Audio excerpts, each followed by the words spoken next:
Have you ever wondered why Charizard has become the investment pinnacle of the Pokemon TCG?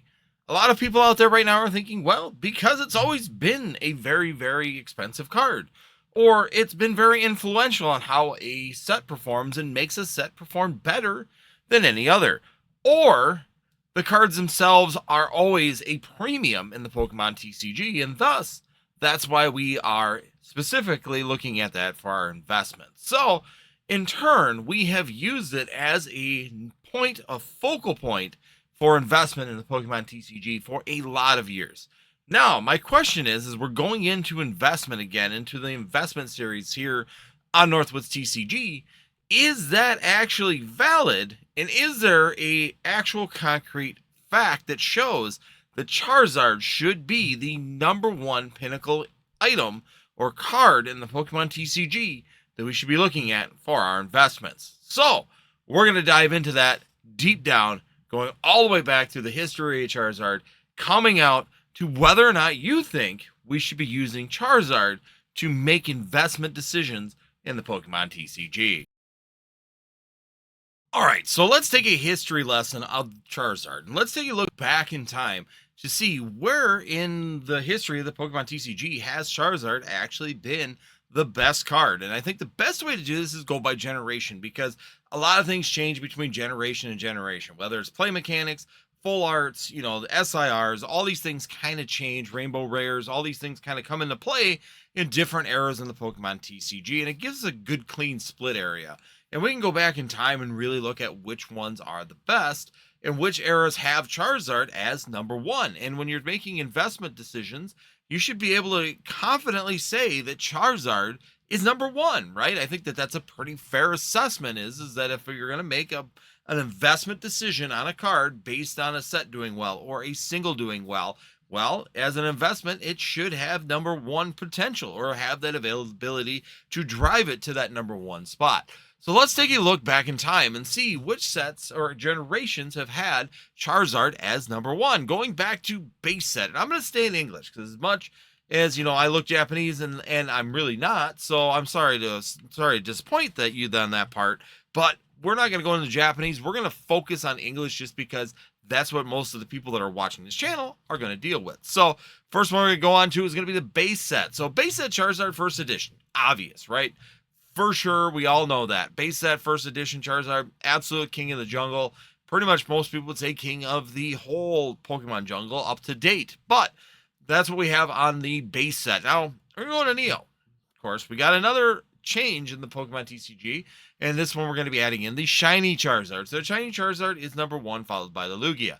Once again, no surprise. First two eras of WotC, very, very clear. We're going to be going into EX era of the Pokemon TCG. Well, you'd be thinking maybe that Gold Star Charizard's hanging out there. It is not. The Gold Star Torchic is actually number one. Charizard is actually number four. We're going to go into the Diamond and Pearl era, again, generation. Now you're going to have a change again, and we're going to be getting the Pikachu as number one. Gods of Pokemon come in. Obviously, I would think that he might have a contention as well, but no, Pikachu's going to take it in the Diamond and Pearl era. We're going to move into Black and White. A lot of people don't know much about Black and White era. It's kind of a black hole in the Pokemon TCG. But realistically, nothing hot for Charizard going on in the Black and White era. Rayquaza is going to take that number one spot. Most people know it has a lot of Charizards. We had the X and Y version of the Charizards. We had that big split in the Charizards. And we've also then had a lot of different sets with Charizards in them as well. So you would think that Charizards would have the best opportunity to take that number one spot. Well, you would be thinking incorrect. Actually, the number one spot is the Silver Dialga card. So once again, Charizard, even in a big era with Charizard, was not able to become out on top of the heap when it came down to the actual cards. We're going to go into the next one, which is going to be Sun and Moon. Of course, we have that first Rainbow Charizard coming out of Burning Shadows. We have the Reshiram Charizard. We have the Shining Charizard from Hidden Fates. You would think that there's a lot of Charizard opportunities. And once again, if it did have Charizard on a name, so the Charizard Reshiram, I am counting that into the totals. It doesn't have to be specifically Charizard, but if you're looking at a set and you want to make a calculated decision on investing, obviously Charizard needs to be in the name somewhere. So, of course, we got the Charizard Reshiram as well. So you would think that possibly one of these Charizards, the Rainbow Charizard, back history on that. Very hard to pull, very difficult. Always been conspiracy. Tin had conspiracies in the Pokemon TCG that was stolen out of the sets and was never actually put into the booster boxes. Now, I don't think that that's true, but it definitely felt like it. The difficulty of pull on that, you would think it'd be very expensive, but it is not. The Latios card, the Lovebirds card from Team Up, is definitely the number one in the set, and actually the Charizard Reshiram, even the closest Charizard, is quite a ways from the top, actually, in that particular era. We're going to go ahead and kick it into the Sword and Shield era, and I think most people in the hobby right now know the Moonbreon reigns supreme from Evolving Skies, and then we're going to come into Scarlet and Violet, and once again, we're going to be sitting with a Moonbreon sitting supreme in this particular set. So overall, in the history of the Pokemon TCG, when it comes to singles, Charizards only hold 2 positions in the first two eras of the Pokemon TCG, first 2 generations.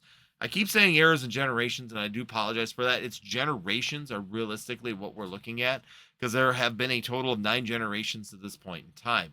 Mega is still part of Gen 9 Pokemon when you're looking at it. So we're not going to use any of the Mega sets right now. Phantasmal Flames is literally just released at the making of this video a week ago.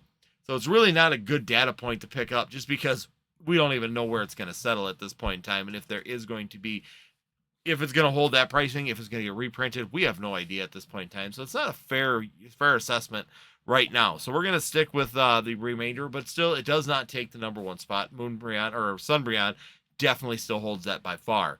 Looking at it now, when we're looking at investment. All right, so if we're going to take a look back in history, we're going to be taking a look at booster boxes as well. If Charizards are going to make influence, we should be seeing on the sealed investment or collector side of the things, right? We should be seeing Charizards really making influential differences on these sets and make them key points to be investing in, because they do so much better or are number 1 in one of their generations. So we're going to take a look at XY generation. It has quite a few Charizard sets inside of it. And Flashfire, of course, is doing extremely well. We talk about Flashfire all the time on how well it's performing in XY. And a lot of people don't realize that Flashfire isn't exactly the best set out of the XY generation. It's actually Phantom Forces. Phantom Forces outperforms Flashfire even when it comes down to sales and price of sales. And it's a Gengar set. We can go into Sun and Moon, and you have 2 Charizard sets basically in here as well, with Burning Shadows and, of course, Unbroken Bonds, both of which very, very popular. Burning Shadows, of course, with the Conspiracy. Team up with, or you get the team up sets or tag team sets with the Reshiram Charizard and Unbroken Bonds, and you would think one of them sets would be up there at the top of the heap.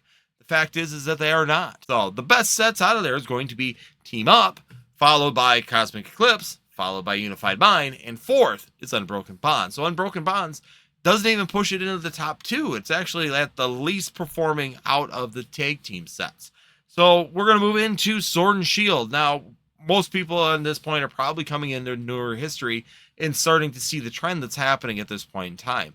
When we come into the Sword and Shield era, honestly, it's also once again running in that number 4th position with Brilliant Stars at this point in time. You got Darkness Ablaze back there, but Darkness Ablaze is not performing very well at all.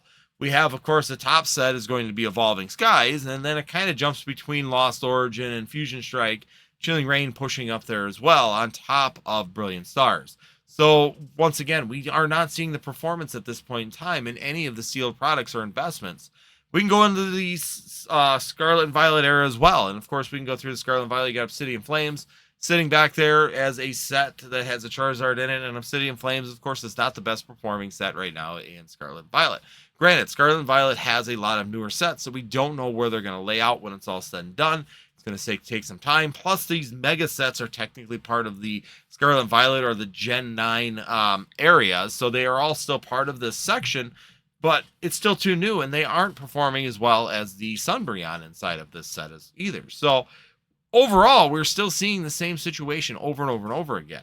Wherever we look, Charizards just don't seem to have it in sets either. And we can look at UPCs. The top UPC is, you could say Celebrations is the top UPC at this point in time, but it's still, that's got a Charizard in it. So that would be the one exception. We go to ETBs or specialty sets. We do not have that happening as in there as either. We've got a lot of other specialty sets on top for price of a Charizard sets at this point in time. So there's a lot of things that really, really aren't lining up when we're talking about the data. So let's do a little conclusion to this right now. So in conclusion, I am not going to sit there and tell you what to do, but when we sit here and talk about investments in the Pokemon TCG, you need data points that are based on fact, based on actual reliable sources, and based on something that's tangible in the Pokemon TCG in order to make those decisions. Now, I know some people are going to sit there and say that Charizard still reigns supreme, and I actually threw it into ChatGPT. I went through Reddit, I went through a lot of other forums because see if someone's had a discussion on it or where people's position is on this. And when I went through these actual sites, what I found is that they really don't have anybody saying specifically why. And when I put it in the chat GPT, because I'm like, okay, let's use an AI. Let's find out what AI has to say about this. And this is what AI has to say.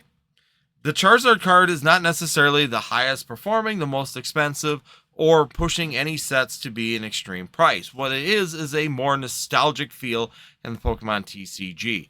Rather than it being popular because of price, it's popular because of the nostalgia that it builds with its community, and the building of the continued growth of Charizards pushes sets to be popular at first and continues to have people inspired to buy them.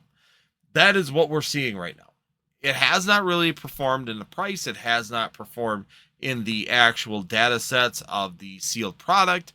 We are not seeing it in singles. We are not even seeing it in graded cards at this point in time. There are a lot more higher performing graded cards than Charizard cards. So when you're looking at investments, sometimes we need to take a step back and really analyze what data points we're using. And what I'm going to start doing is start excluding Charizard as being a big factor. Like we used to make decisions like Obsidian Flames is a really big set to invest in, because of the fact that it has a Charizard in it, so thus it's going to be good, right? That's how many times have you heard that statement that it has a Charizard in it, so it's going to be good? I've said that. I think every investment channel out there that actually talks about investing in the Pokemon TCG has said that.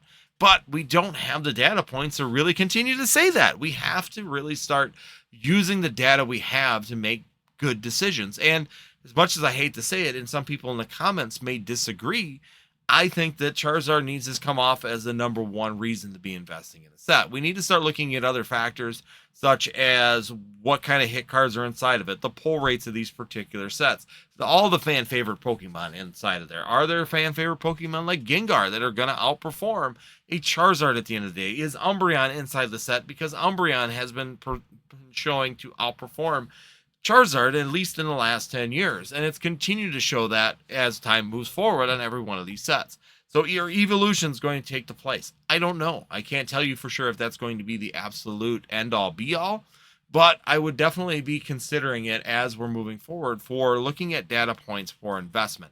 Sometimes original data that we were using 10 years ago changes. Sometimes we need to sit down and re-establish what we're using as our metrics for investments. These are all factors that are important, and they will make you more successful if you can start stripping off some of the biases and some of the ideas that really don't fit the narrative when we're talking about investments. So look in the last 10 years. See if you can find a Charizard set that has actually outperformed the other sets around it. Go in the last 10 years and try and find a single Charizard that has outperformed the other cards in its same generation. It just isn't there.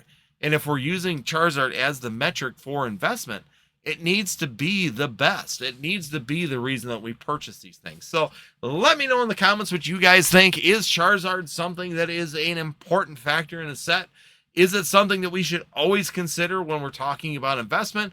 Or is it one of those points that we should take it as a maybe, or something we should assess as something that may be a factor, but maybe stop putting as much emphasis on it to try and move on to maybe better sets in the eras or in the generations that would better perform over a Charizard? You let me know. Hit the comments down below. If you like this video and made it this far, make sure you hit that like button, help out the video. Also, make sure if you're here, hit that subscribe and hit that notify so you know when we're doing new things here on Northwoods TCG. We always do lives on Tuesday, Friday, and Sunday, 9 p.m. Central Time. So come join us at any of them. If you want to open packs or have some fun opening stuff in the Pokemon TCG, Friday and Sunday are for you. If you just want to talk, come in on Tuesday. We talk all of them, but Tuesday is specifically a night for those particular things. So once again, thank you guys, everybody, for joining. Have a fantastic rest of your week, and we hope to see you next time here